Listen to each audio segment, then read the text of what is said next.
When a quiet freshman girl starts her first semester at a prestigious university, she only wants a normal college life. Instead, she finds herself watched, followed, and marked for death by demonic forces hiding in plain sight. Her only shield is a distant classmate with haunted eyes and inhuman strength, a young man hiding a terrifying secret. He is a werewolf bound by an ancient oath to protect her, even if it costs him everything. Strange attacks spread across campus. Empty dorms, blood-red skies at night, whispers in the shadows. Their fates twist together in a storm of passion and danger. Surrounded by enemies and running out of time, they must decide who they really are to each other, and what they are willing to risk when love becomes the last line of defense. This is the story of a girl who never asked for a hero, and a monster who chose to be one. Chapter 1. The New Girl and the Quiet Wolf. I first saw her on a Monday morning, when the campus still smelled like coffee and fresh notebooks. She stood at the main gate, backpack slung over one shoulder, turning in a slow circle as if the whole university was some huge maze.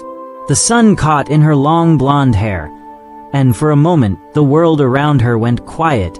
I could hear her heartbeat, even from where I leaned against the oak tree, pretending to scroll my phone. To everyone else, she was just another freshman. To me, she was the reason I had come here at all. Her name was Emma, 18, nervous, hopeful, a beautiful long blonde hair, slim athletic build woman who did not yet know that a group of demons had already whispered her name in the dark. My name is Lucas. 20 years old, athletic build, short brown hair.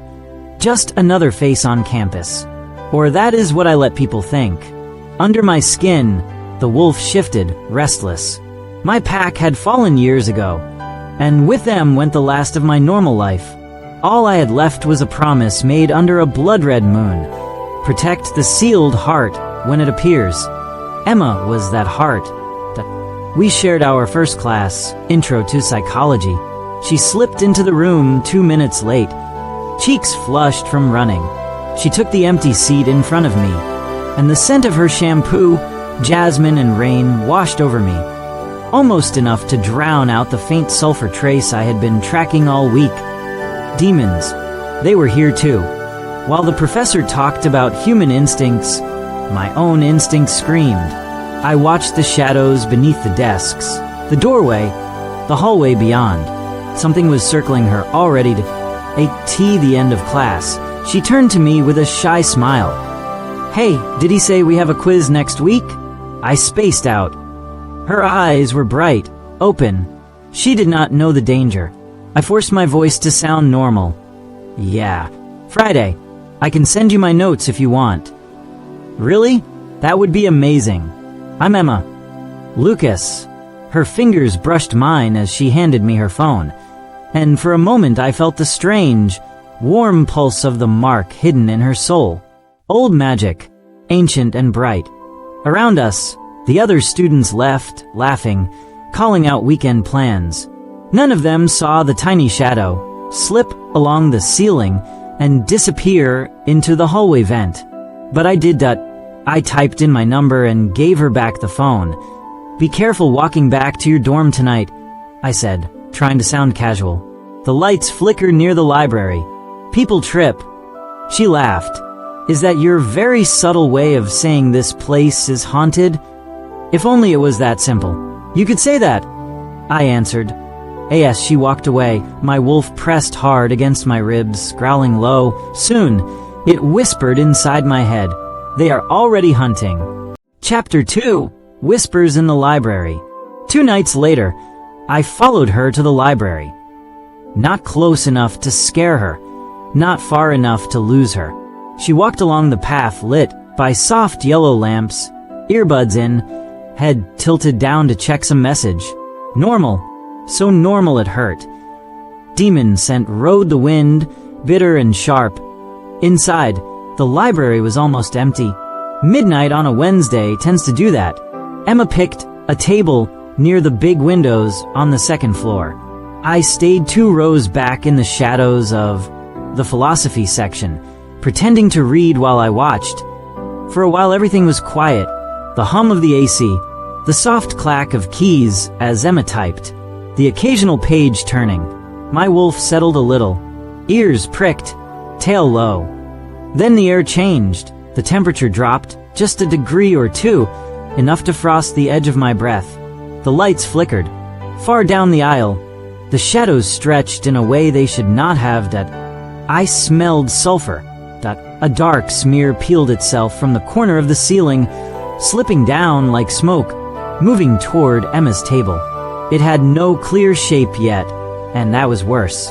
The less form they showed, the closer they still were to their home. That I stepped into the open aisle, letting my boots echo on the floor. The thing paused. "Back off," I murmured, voice low enough that only a creature like it could hear. For a heartbeat, the shadow stilled. Then it slid behind a shelf and vanished from human sight, though I could still sense it creeping along the wall, closer to Emma. That I did not have time for quiet warnings. "Emma," I called out, making my tone light casual. "I think the Wi-Fi's about to die." She looked up, confused at first. Then her phone lost signal, right on cue. The demon had brushed past the router. "Seriously?" she groaned. "I'm in the middle of a quiz." "Come on," I said, walking toward her. "They usually reset it from downstairs. You don't want to lose your answers." The shadow was only a few feet behind her now, like a shifting oil stain on the floor. "Fine," she sighed, pushing back her chair. "Lead the way, I guess." As she grabbed her backpack, the demon coiled, ready to snap into her like a hook. I moved faster. I stepped between her and the shadow, letting my eyes flash gold for a second. The demon recoiled, hissing a sound only my ears could catch. It shrank back, hugging the cracks in the floor. That I did not bare my teeth. Not yet. But my wolf was awake, claws ready. We crossed the aisle. Each step we took, the thing followed in the opposite shadows, searching for an opening. "Do you feel that?"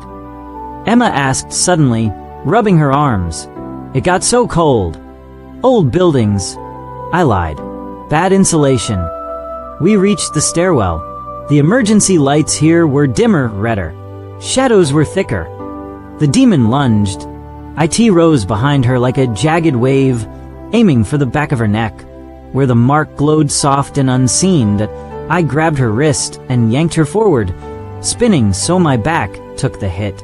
Pain stabbed between my shoulders as claws of pure darkness sank into me instead. My wolf howled inside. My body stayed silent. Emma gasped. "Lucas! Run!" I breathed, pushing her toward the stairs. "Now. Fire drill. They might close the building." It was a terrible excuse, but fear makes humans believe almost anything. She bolted down the stairs, sneakers slapping on concrete. The demon screeched without sound and tried to push through my skin into my spine. I let the wolf surge up, just enough that my bones thickened and my body burned hot. Golden light flashed under my hoodie. The demon's claws sizzled and tore free. Next time, I growled in its own language, "You meet the teeth." It slipped away through a crack in the wall, retreating, but not defeated. I caught up with Emma outside, lungs heaving more from holding back my other form than from the run. She stared at me, eyes wide. "What just happened?" "A glitch," I said. "Building power is weird. You grabbed me like someone was about to hit me." I held her gaze, letting the smallest bit of truth show. "Someone was," I said softly. "You just couldn't see them." Chapter 3. The first attack. We did not have to wait long for them to try again. 2 nights after the library. The campus was wet from a thin rain. Streetlights shone on the pavement like scattered coins. Emma texted me about a study group that had run late and how creepy the walk back felt. I was already in the trees near her dorm, and why Wolf hated this place. Too much concrete, not enough open sky. But it was easy to hide in the dark between lampposts, easy to track her scent, jasmine, rain, and something older. Like warm ash, she rounded the corner, hugging her books to her chest. Her hoodie was too thin for the cold. I was about to step out, to just happen to be walking the same way, when the wind shifted 0.3 of them. Demons, closer than before. The lamps ahead of her started to buzz. One went out completely, leaving a long black stretch of sidewalk. Emma slowed. "Nope," she muttered, pulling out her phone to turn on the flashlight. The screen stayed dark. No signal, no light. They were cutting her off. I burst from the trees, not caring how it looked now. "Emma?" I shouted. She spun, relief flashing on her face, then froze as a low growl rolled across the path from the darkness ahead. Not mine. The shadows thickened, pulling themselves into shapes. Tall, thin figures with jagged edges where faces should be. Their eyes glowed burning red, the only color in that patch of night. Emma stepped back. "What are those?" "You're not supposed to see them," I said through my teeth. The veil was thinning. They were stronger tonight. The tallest one turned its head toward me, recognition flickering in its gaze. "Wolf," it rasped, voice scraping like rusted metal. "You meddle again." "I protect what is mine," I answered in their tongue. Emma stared at me, shocked. "Lucas, what's happening?" 3 demons between her and her dorm. Trees at our back. Nowhere to run that they could not follow. I felt the moon, not yet full but strong enough, pressing on my blood. "You're going to see something," I told her, stepping in front of her. "It might scare you, but you have to stay behind me, no matter what." "Lucas, you're scaring me already." "Good," I said. "Fear makes you listen. Stay behind me." The demons spread out, forming a half circle. Their claws scraped sparks from the cement. "You cannot guard her forever," the leader hissed. "The mark calls us. Her blood belongs to the pit." My control snapped. Skin rippled along my arms, muscles swelling. My vision sharpened until I could see every raindrop, every breath cloud. The world narrowed to the girl behind me and the monsters in front of us. I let the wolf out. Bones shifted with a sick crack, but I had done this enough times that I could move through the pain. My hands became clawed, nails black and sharp, teeth lengthened, fur pushed out along my arms and down my spine, but not fully. I held myself halfway between man and beast, enough to fight, enough to still speak. Emma gasped behind me, but she did not run. I heard her heartbeat hammering, felt her fear like a storm. "Last warning," I growled, voice layered with a deep animal rumble. "Leave this campus. Forget her." They laughed, a horrible grinding sound. Then they came. The first leaped high, aiming to go over me and land on Emma. I caught it midair, claws sinking into its smoky chest. Its form was slippery, trying to flow around my grip, but my claws burned with lunar fire. It screamed, body shredding into pieces of shadow. The second darted low, slashing at my legs. Pain tore through my thigh, hot and wet. I kicked, sending it skidding across the ground, where it reformed, hissing. The leader stayed back, chanting words that made the air thicken. Red cracks spread along the sidewalk, pulsing that I charged it. Behind me, Emma finally moved, but not to run. I heard her shout my name as I clashed with the leader, claws against claws, sparks flying. It was stronger than the others, its form more solid, almost physical. Its hand closed around my throat, lifting me off the ground. "You are alone, little wolf," it rasped. "Your pack is dead. Your oath is dust." My vision darkened at the edges. My claws scrabbled at its arm, but its shadow flesh held. Then light flared, sharp and pure, from behind me, Emma. She stood with one hand out, eyes wide and glowing with soft white light. A small cut on her palm dripped blood onto the cracked sidewalk, and where each drop fell, the red demonic lines burned away. The demon holding me shrieked, its grip faltering. "What are you?" Emma whispered, staring at her own glowing hand. Later, I choked out.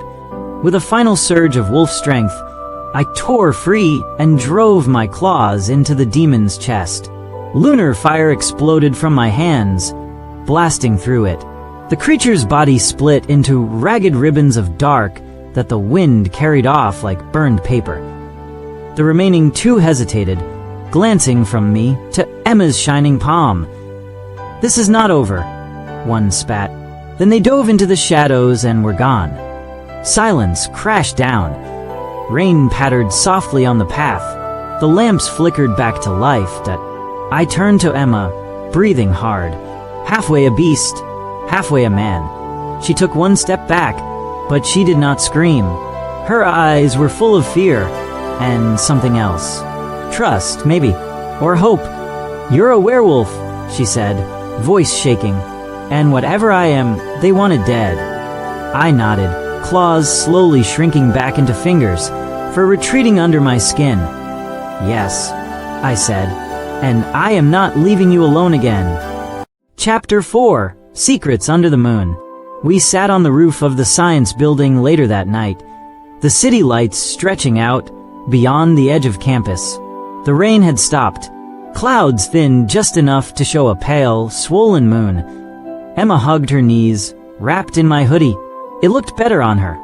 "So," she said quietly, "start from the part where you decided to be my personal monster bodyguard."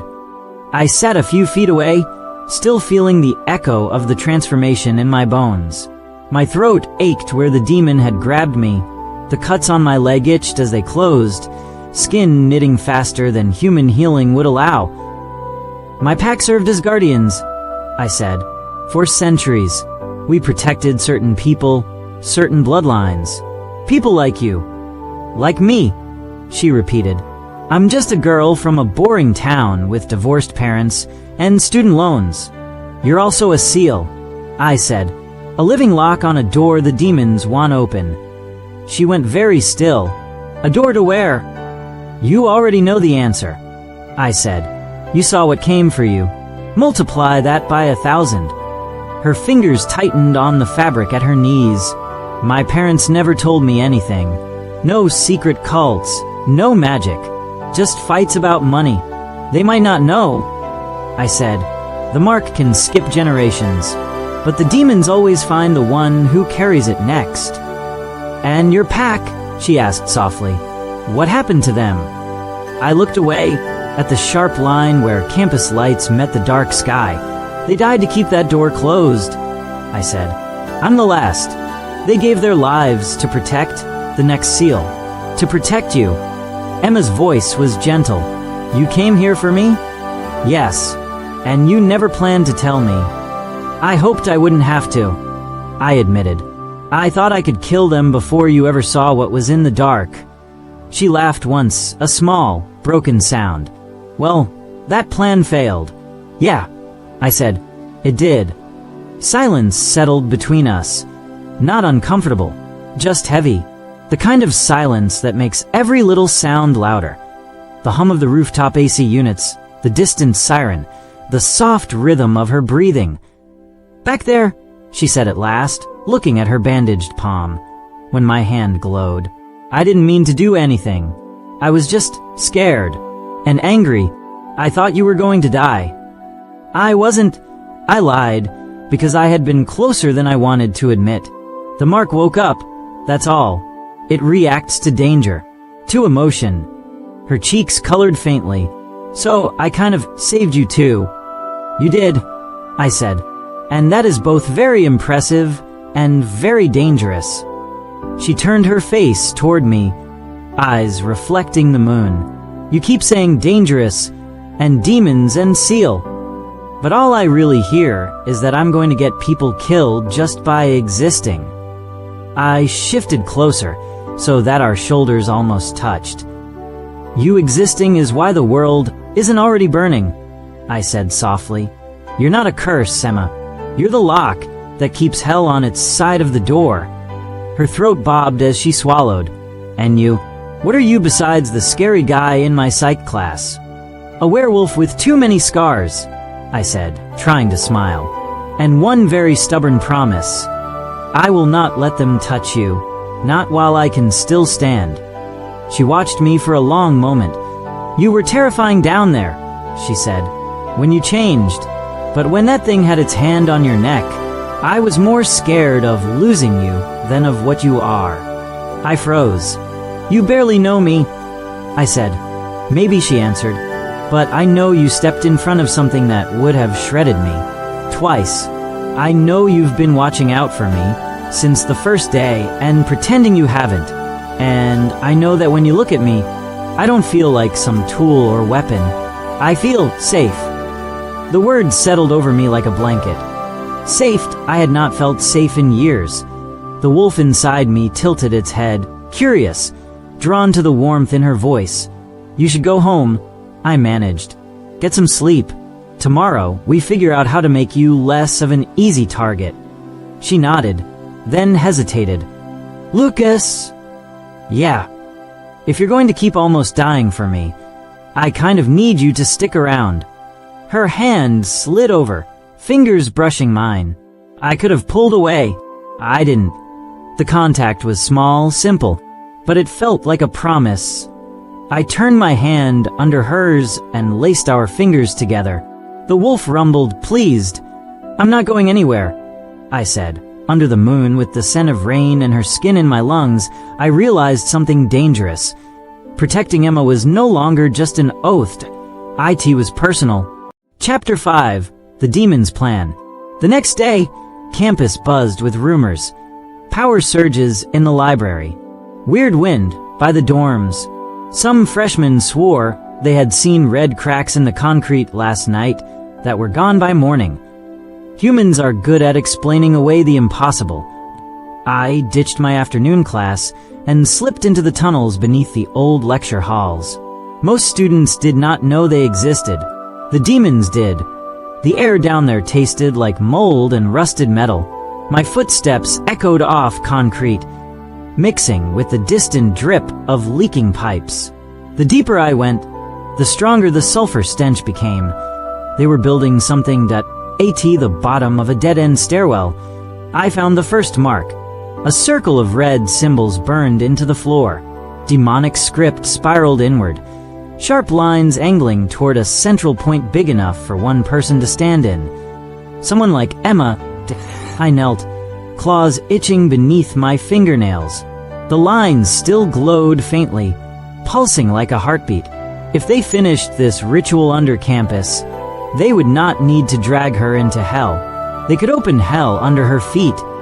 "They're getting bold," I muttered that a whisper floated from the darkness behind me. "Bold or desperate?" I spun, claws sliding out.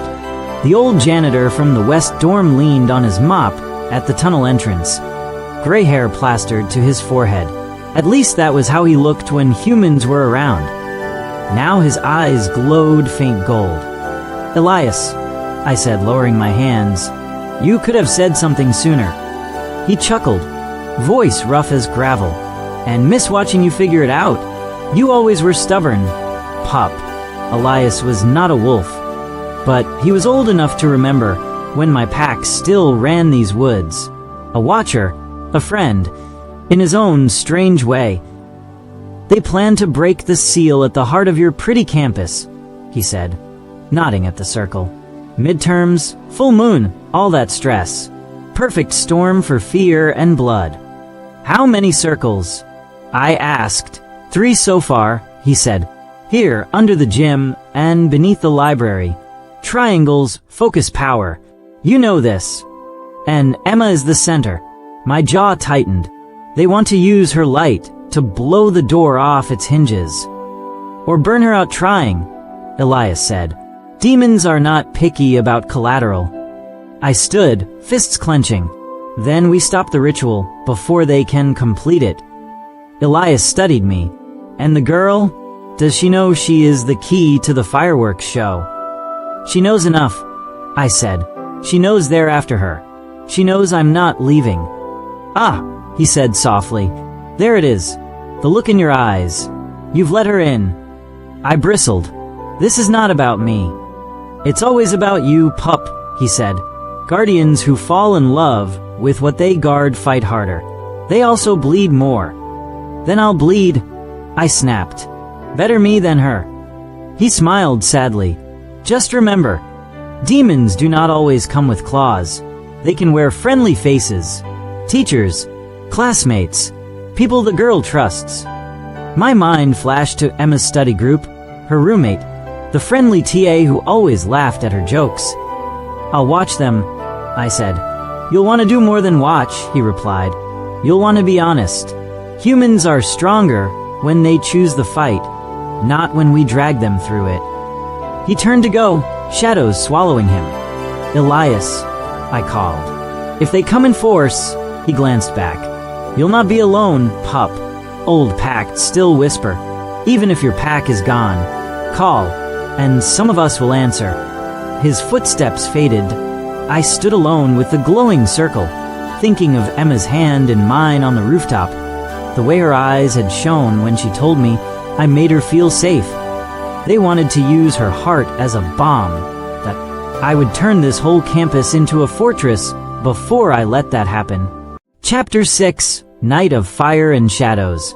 The night it all came to a head, the sky went the wrong color.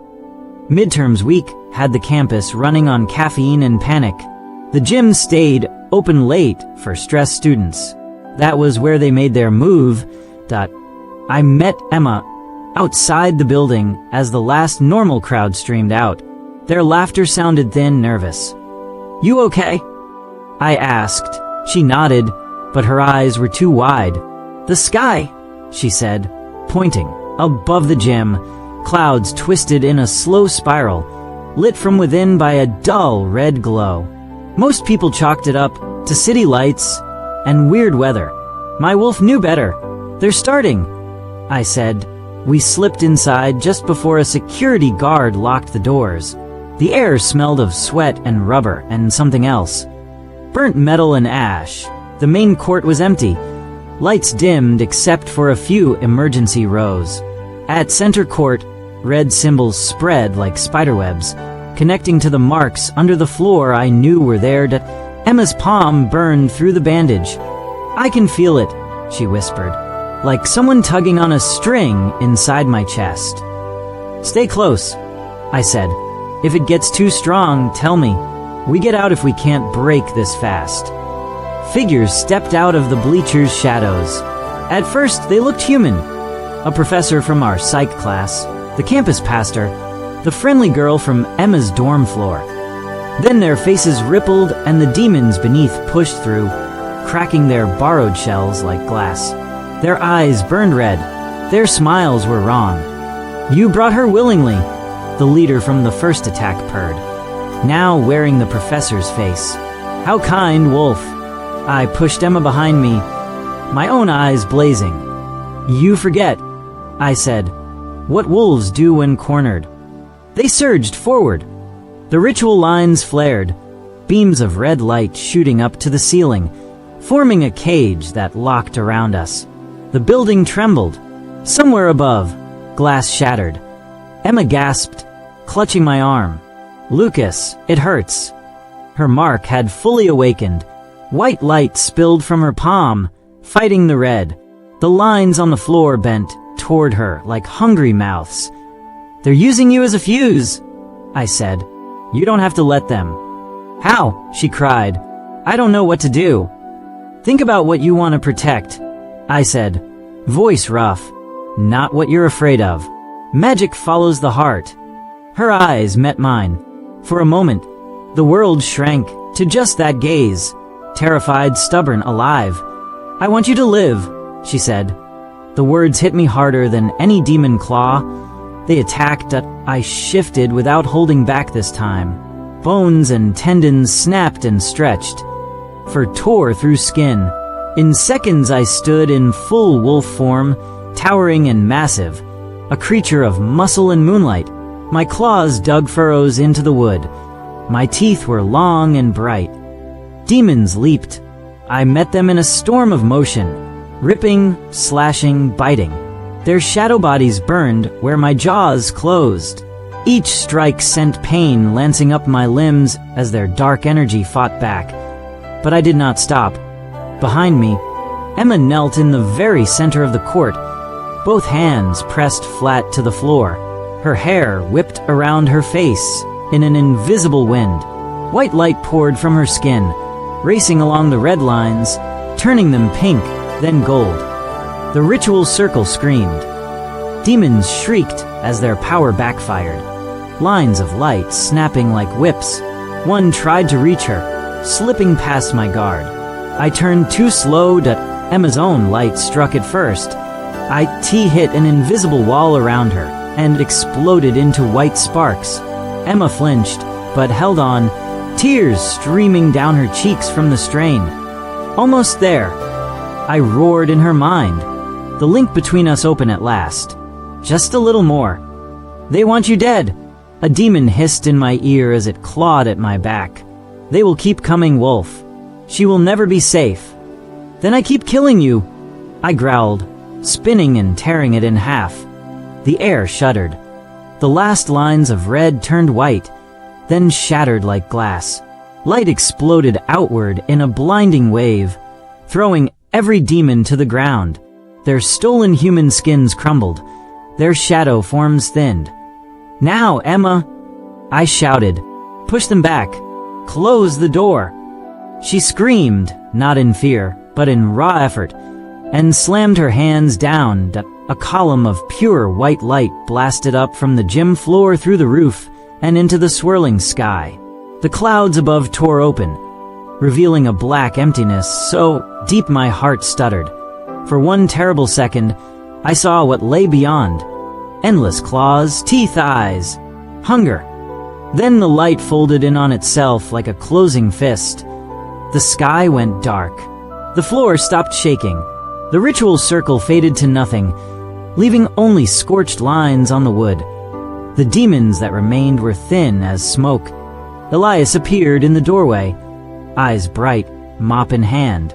With a flick of his wrist, he sent a wave of golden sparks rolling over the court, scooping up the scattered shadow pieces and slamming them into a glowing sphere. Back to your pit, he muttered, and the sphere winked out. Silence fell, heavy and complete. I shifted back to human form, collapsing to my knees beside Emma. She swayed, skin pale, lips blue at the edges. Hey, I said, cupping her face with shaking hands. Stay with me. Her eyes fluttered open. You're naked, she whispered. A faint smile on her lips. I barked out a broken laugh. I've had worse nights. Elias tossed me a gym towel without looking. Cover up, pup. The girl doesn't need to see all your scars on the first date. Emma's fingers curled weakly in my shirt as I wrapped the towel around my waist. Did we stop it? She asked. For now, I said. You closed the door. Her head dropped against my chest. Good. I'm so tired. Rest. I murmured into her hair. I've got you. And for the first time since my pack died, the world felt a little less doomed. Chapter 7. A Promise After Dawn. Dawn found us on the hill behind the dorms, the highest point on campus. The sky was a soft wash of pink and gold. Birds sang like nothing world-ending had tried to crawl through the gym a few hours earlier. Emma sat beside me, wrapped in a blanket this time, my hoodie over her shoulders again. Color had returned to her face, but her eyes carried a new depth. Once you see the dark, you never quite go back. Campus group chat says a pipe burst in the gym, she said. Best excuse they could come up with for the noise and lights, I guess. Humans like explanations they can fix with tools, I said. It's easier than thinking about doors to hell. She smiled faintly. I still can't believe I did that. The whole light thing. You were incredible, I said. You didn't just survive. You fought back. You chose. Her hand found mine again, fingers tracing the fading claw marks across my knuckles.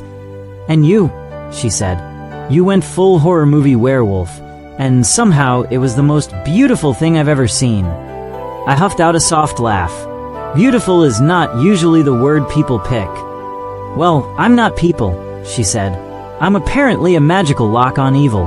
And you're mine. The last word hung between us. Fragile and brave. Say that again, I asked, my voice low. She turned to face me fully. The rising sun painted her hair in gold and her eyes in amber. You're mine, she repeated. Not like I own you, but like we're in this together now. If they come back, and I know they will, I don't want to sit on the sidelines hoping you make it. I want to fight with you. Learn whatever this is. Control it. You're asking to train with a werewolf pack that no longer exists, I said. It's just me. She leaned closer, our knees touching. Then we make a new pack. The word hit somewhere deep in my chest, where the wolf lived. Pack. I had thought that part of my life dead and buried with the others. But here she was, a beautiful, long blonde hair, slim athletic build woman who had lit up a demonic ritual and slammed a door to hell shut with her bare hands, asking to stand beside me. Hope was a dangerous feeling. I let it in anyway. We'll start small, I said. Control exercises. Grounding. Learning to feel the mark without letting it drag you. And I'll keep my senses open for any sign the demons are regrouping. They will be mad, she said. We ruined their big exam night. They can get in line. I replied. I've been mad longer. She laughed then, a clear sound that made something in me unclench. She scooted closer until her shoulder pressed against mine, warm and solid. So, she said, eyes on the brightening sky. Besides training and demon killing and pretending we're just normal college students, do we get to do any of the usual stuff? Usual stuff? I echoed. Like dates, she said. Coffee that isn't interrupted by shadow monsters. Study sessions where we actually study. I pretended to consider. I don't know. My schedule's pretty full with all the almost dying. She nudged me with her shoulder. Lucas. I turned to her, letting the humor fade so she could see the truth. I've wanted to ask you out since you asked if we had a quiz that first day, I said. I was just busy trying not to scare you away with the whole I turn into a wolf and your soul is a magical key thing. Too late to worry about that now, she said softly. Yeah, I agreed. Guess it is. The moment lengthened. The sun broke over the horizon, throwing gold across the campus buildings. Down below, students were starting to wake up, unaware of how close their world had come to breaking. Up here, in the cool morning air, it felt like the world had narrowed down to just the two of us. Emma, I said, my voice barely above a whisper. Can I? She closed the distance, pressing her lips to mine. That IT was not some movie-perfect kiss with fireworks and swelling music. It was soft, a little shaky, tasting of mint and exhaustion and unexplored futures. My wolf went utterly still, then sighed in contentment. I kissed her back, careful with my strength, one hand cupping the back of her neck. Her fingers curled in my shirt, anchoring herself to me like I was something solid in a shifting world. When we finally pulled apart, her forehead rested against mine. For the record, she said, breathless, I like you. Wolf, scars, weird destiny and all. For the record, I answered, I'd fight every demon in every world to keep you breathing long enough to keep saying that. She smiled into the space between us. Below, the campus buzzed to life. Above, the sky was clean and bright. No red swirls, no cracks. That I in the middle of it all, on a quiet hill, a werewolf and a girl with a light-filled soul made a promise. Whatever came next, more demons, more battles, more nights under a blood moon, they would face it together. And for the first time in a long time, that felt like enough. If you enjoyed this story and want to know how their love and their battles continue, remember to subscribe to the channel, activate notifications so you do not miss the next chapter. Give a like to this video, leave a comment sharing your favorite moment, and share this video with your friends so more people can join our world of romance and supernatural adventures.